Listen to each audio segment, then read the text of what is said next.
BTR समझौते में उल्लेखित सभी धाराओं को तुरंत लागू करने की मांग को लेकर आज असम के सोनितपुर जिले के शहीद नगरी ढेकियाजुली में अखिल बोडो छात्र संघ की सोनितपुर जिला समिति ने एक ऐतिहासिक रैली निकाली। संघ के हजारों सदस्य इस रैली में शामिल हुए और विभिन्न नारों से ढेकियाजुली का माहौल गूंज उठा। मुख्य रूप से 8 सूत्रीय मांगों के साथ ही रैली आयोजित की गई, जिसमें बीटीआर समझौते की सभी धाराओं को तत्काल लागू करना, गैर बीटीआर क्षेत्रों में बोडो जनजाति के लोगों के वैधानिक अधिकार सुनिश्चित करना, शिक्षा के क्षेत्र में बोडो भाषा के विकास और संरक्षण की व्यवस्था करना, वन अधिकार अधिनियम 2006 को लागू कर कब्जा की जमीन का पट्टा प्रदान करना तथा असम के विभिन्न जिला परिषदों में बोडो जनजाति को समान प्रतिनिधित्व देना जैसी महत्वपूर्ण मांगे शामिल थी। प्रशांत वैश्य की रिपोर्ट।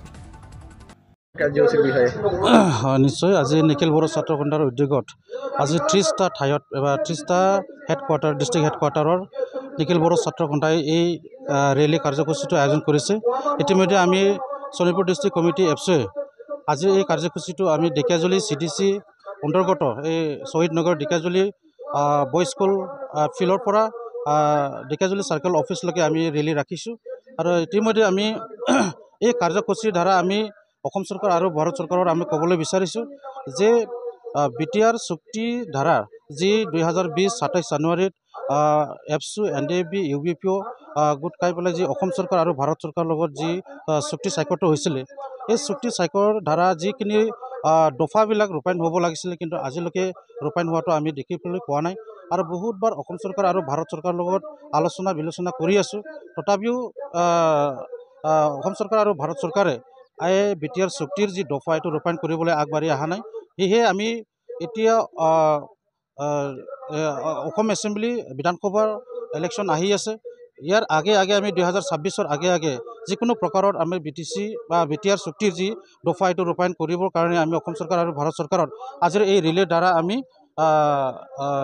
ক'বলৈ বিচাৰিছোঁ যে অতি সোনকালে আমাৰ যি দাবীসমূহ যাতে ৰূপায়ণ কৰি দিয়ে আৰু অনাগত দিনত এই কাৰ্যসূচীৰ দ্বাৰা যদি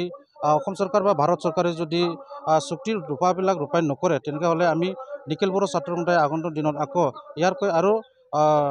ডাঙৰ আৰু ৰেলী বা ধৰ্ণা দিবলৈ আমি বাধ্য হ'ম। হয় নিশ্চয় চৰকাৰে যি সময়ত বিটিআৰ চুক্তিটো স্বাক্ষৰ কৰিছিলে সেই সময়ত কৈছিলে 6 মাহৰ ভিতৰত বিটিআৰ চুক্তিৰ প্ৰত্যেকটো দফাটো ৰূপায়ণ কৰিব বুলি কথা দিছিল, কিন্তু আজি 4-5 বছৰ হৈ গ'ল কিন্তু ইয়াৰ ছাত্ৰ আজিলৈকে সকলো দফাটো ৰূপায়ণ কৰাটো আমি দেখিবলৈ পোৱা নাই আৰু ইয়াৰ ছাত্ৰ আমি আলোচনা কৰাৰ পিছত কথা দি আছে যে 2025 আগে আগে আমি কৰি দিম, 2026 আগে আগে আমি কৰিম, কিন্তু আজিলৈকে আমি এই কাৰ্যসূচী ৰূপায়ণ কৰিবলৈ আগবঢ়াটো আমি চৰকাৰক দেখি পোৱা নাই।